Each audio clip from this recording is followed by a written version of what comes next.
Plínio, hoje acontece outra coisa muito importante, que é a apresentação das defesas.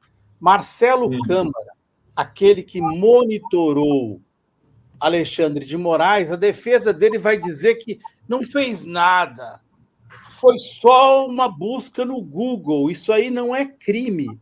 Quer dizer, é possível que a gente tenha acesso a defesas meio descabidas, né, no dia de hoje. Zenha, o terraplanismo chegou no direito, viu, Ivan e Ana? O terraplanismo chegou no direito, porque por exemplo, eu quero até dar um destaque antes de falar da defesa do Bolsonaro, que também vai apresentar uma tese totalmente contraditória, mas desse caso, né, do Marcelo Câmara, o Marcelo Câmara era o cara que monitorava o Alexandre de Moraes para aquele plano de assassinato da facção homicida da organização criminosa, né? Aquele punhal verde e amarelo, inclusive, que teve um agente da Polícia Federal que já falou assim, tá na mira, dispara, né? O Alexandre de Moraes está na mira.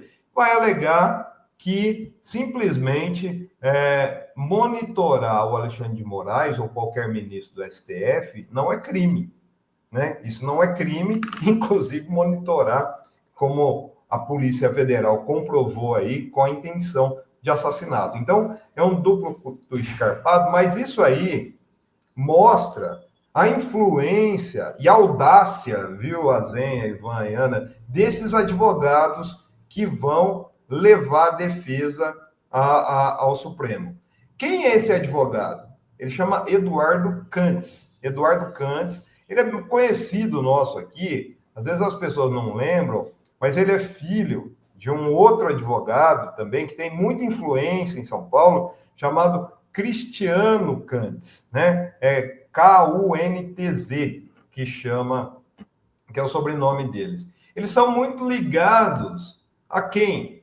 Michel Temer e Tarcísio Gomes de Freitas, inclusive com interligação aí no golpe de 2016. Tá? Então, para vocês terem uma ideia, o Eduardo Cantz e o pai dele, eles fazem a defesa também do Eduardo Talhaferro. É um nome que faz tempo que a gente não fala aqui, mas o Eduardo Talhaferro é aquele ex-assessor do Moraes que fazia todo o sistema de monitoramento das eleições, que foi preso em situações controversas em São Paulo.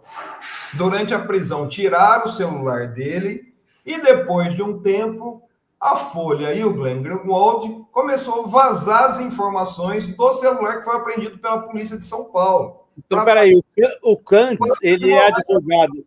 O Cantz é advogado do Marcelo Câmara e do Talhaferro.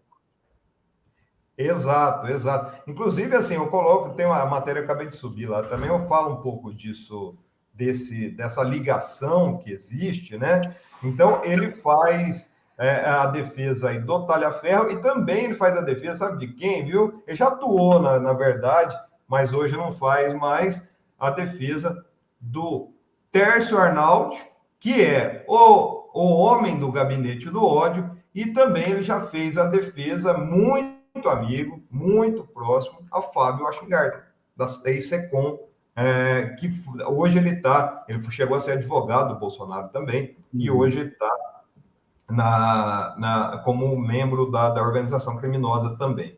Então, é interessante a gente ver esses advogados, porque, por exemplo, tem o que assumiu a defesa do Bolsonaro recentemente, né, que é um advogado mais técnico, ele era muito consultado, digamos técnico, né, que ele era um criminalista muito consultado pelos meios de direita. É fonte, por exemplo, do Leon Vac. É o Celso Villardi, né, o Celso Villardi, que ele vai sustentar uma tese de que o Bolsonaro fumou, mas não tragou, viu, gente? Lembra dessa história? Fumei, mas não traguei? O Bolsonaro, houve um golpe, mas o Bolsonaro não sabia de nada. Não sabia de nada, ele era o alecrim dourado que estava lá no Palácio da Alvorada, chorando, né? Recebia o Braga Neto todo dia, mas ele não sabia de nada. né? Só que aquele negócio, a própria defesa do Vilardi contradiz o próprio Vilardi de 2 meses antes, né? O Ivan fez essa matéria, inclusive, e 2 meses antes, 3 meses antes, ele assumiu a defesa em janeiro. Em novembro, ele deu uma entrevista ao Leão Vac, como especialista, que é fonte dele, falando: o trabalho da Polícia Federal foi muito bem feito. Houve um golpe, sim. Então, agora ele quer desmerecer o trabalho da Polícia Federal para falar que o Bolsonaro fumou, mas não tragou, né? Houve golpe, mas o Bolsonaro nada sabia do golpe. Olha, gente, para mim, assim, o que está acontecendo com o Eduardo Bolsonaro já é uma prova gigantesca de que houve uma tentativa de golpe e eles sabem que é indefensável. Ontem eu estava pensando um pouco nisso, conversando aqui com a minha companheira, né? De que é interessante quando a gente analisa o que foi feito com o Lula naquele processo de lawfare que houve na Lava Jato, e o Lula nunca saiu do Brasil, nunca buscou ajuda, a não ser que pelos meios, por exemplo, levou ao Tribunal Penal Internacional a causa. Mas nunca foi buscar amiguinho fora para ou chorar, ou não tem. Lula ficou 580 dias preso. Então, assim, é uma atitude, antes de tudo, corajosa, de confiar. Ele sempre falou: eu sou inocente, vou provar isso. Agora a gente vê o Bolsonaro, o próprio Lula falou, né? O pedido de anistia é uma confissão de culpa antecipada. Tipo assim, me anistia porque eu vou ser condenado, porque ele sabe o que ele fez, né? E agora, assim, mostra toda a covardia quando o Eduardo Bolsonaro faz o que vocês acabaram de mostrar aqui, se humilha, né? Lambibota, manda IA. Sabe o que eu imagino, viu, Azenha, Ana e Ivan? O que estava passando na cabeça do Eduardo Bolsonaro é que ele falou assim: eu vou entrar na inteligência artificial agora e pedir para fazer uma foto minha servindo um hambúrguer do McDonald's para o Trump. Gente, eu fiquei pensando a mesma coisa. Desocupado para fazer isso, muito desocupado. Né? Finalmente, Plínio, tem uma notícia que a gente ia dar agora. O Ivan, você quer falar dela?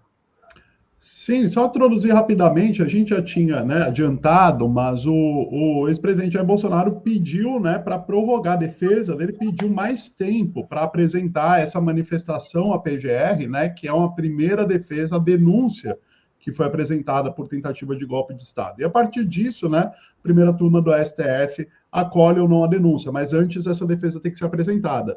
E a defesa do ex-presidente, os advogados do ex-presidente, haviam pedido para que este prazo fosse estendido por 83 dias.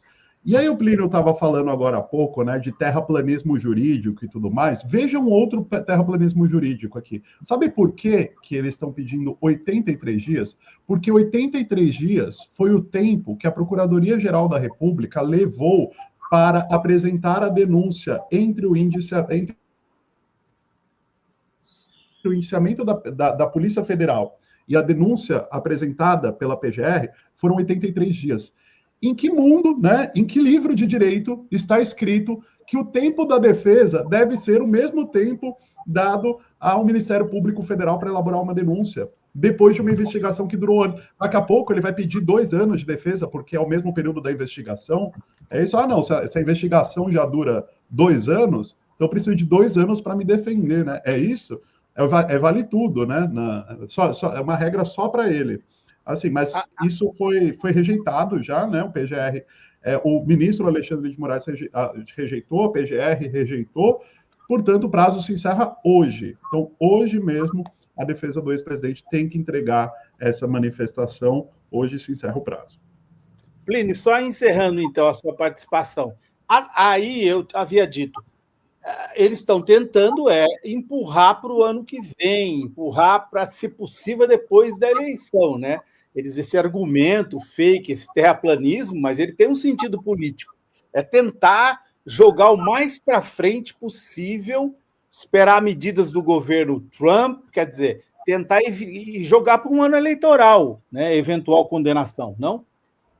É isso que se quer, né, Azenha? É interessante porque, assim, o Celso Vilardi, ele é uma pessoa que tem um conhecimento jurídico profundo. Então, tudo que ele está fazendo, né, a gente pode considerar um terraplanismo jurídico, porque o que está acontecendo ali é coisas que nem ele acredita. Ele sabe que o que ele foi lá pedir na PGR é uma coisa que não existe no procedimento jurídico. Não existe. Ele quis inventar uma tese, né?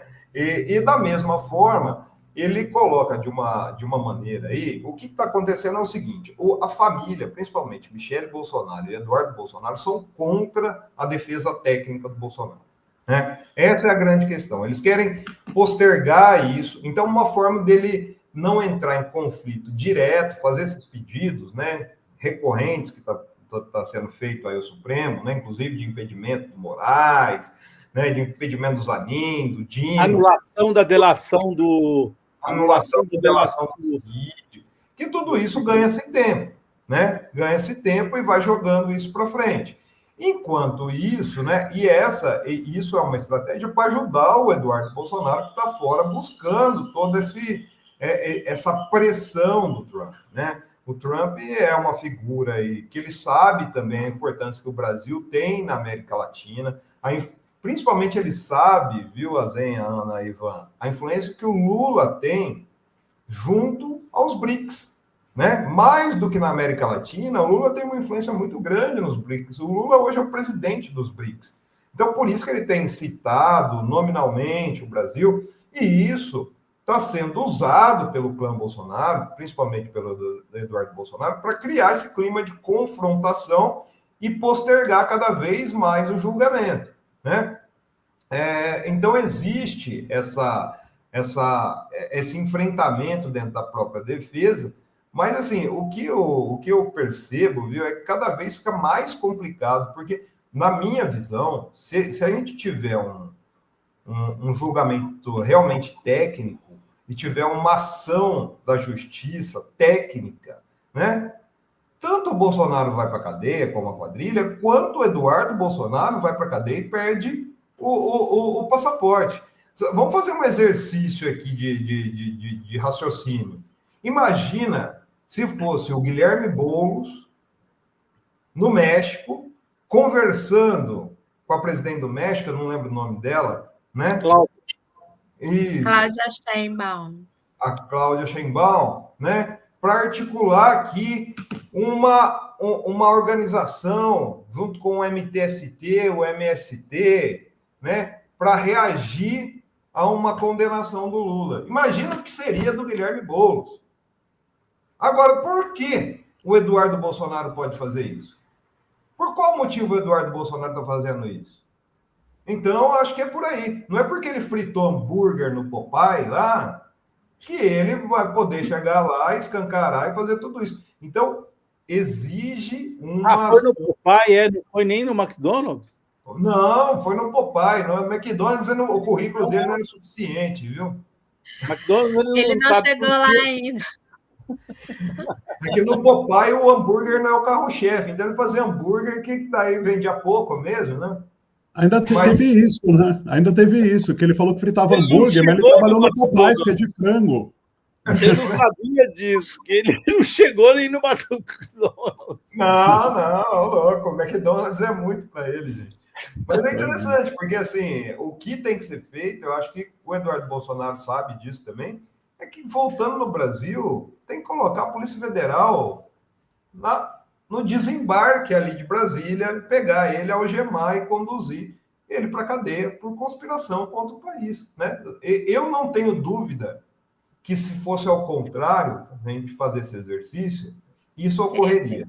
Então, por que ele não? Acho que é isso, né, gente?